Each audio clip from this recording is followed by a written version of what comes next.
আসসালামু আলাইকুম dear viewers. আজকে আমি ফৌজদারি কার্যবিধির অত্যন্ত গুরুত্বপূর্ণ একটি বিষয় নিয়ে আলোচনা করব।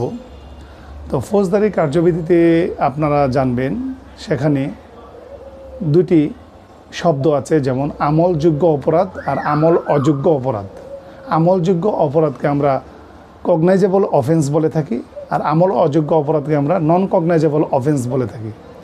এখন আমলযোগ্য অপরাধ এই সংজ্ঞাটা দেওয়া আছে ফৌজদারি কার্যবিধি 1898 সালের 4 ধারার 1-এর চ উপধারায়। এখন এই ধারা অনুযায়ী আমলযোগ্য অপরাধ বলতে যে সকল অপরাধের ক্ষেত্রে পুলিশ বিনা পরোয়ানায় অভিযুক্ত ব্যক্তিকে গ্রেফতার করতে পারে তাকে আমলযোগ্য অপরাধ বলা হয়, কগনাইজেবল অফেন্স। যেমন চুরি, খুন, ডাকাতি, এইগুলো হচ্ছে আমলযোগ্য অপরাধ। এই অপরাধ সংগঠিত হলে একজন পুলিশ অফিসার ম্যাজিস্ট্রেটের অনুমতি ছাড়া বিনা পরোয়ানায় অপরাধীকে গ্রেফতার করতে পারবে। এখন দ্বিতীয়টি হচ্ছে নন কগনাইজেবল অফেন্স, আমল অযোগ্য অপরাধ।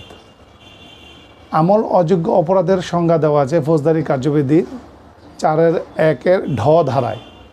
এই ধারা অনুযায়ী আমল অযোগ্য অপরাধ হলো যে সকল অপরাধের ক্ষেত্রে একজন পুলিশ অফিসার ম্যাজিস্ট্রেটের অনুমতি ছাড়া বিনা পরোয়ানায় অভিযুক্ত ব্যক্তিকে গ্রেফতার করতে পারে না তাকে আমল অযোগ্য অপরাধ বলে।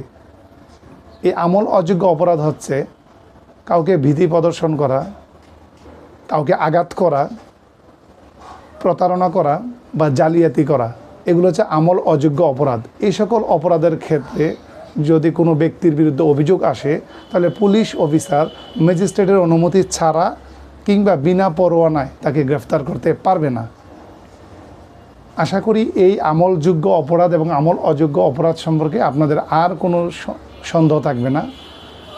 আর এই আমলযোগ্য আমল অযোগ্য অপরাধ নিয়ে আমি আরও অনেকগুলো টপিকস আপনাদের সামনে নিয়ে আসব।